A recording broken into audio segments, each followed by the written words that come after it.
బాబాయ్ వాళ్ళు చచ్చిపోయి అనుకుని పోయినాట ముసైతాను చచ్చిన నీళ్ళు పోయినాకు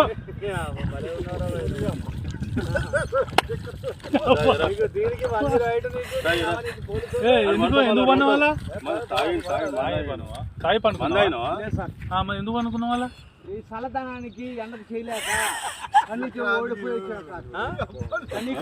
ఓడిపోయి వచ్చిన గెలవలేక ఏం చేసావు 10 రోజుల నుంచి గణేట్ చేత నాతో గట్టించి నా కష్టం దోచుకొని గణేట్ రాయ్ నాకు అంటే డబ్బులు ఇచ్చారు కానీ శ్రమ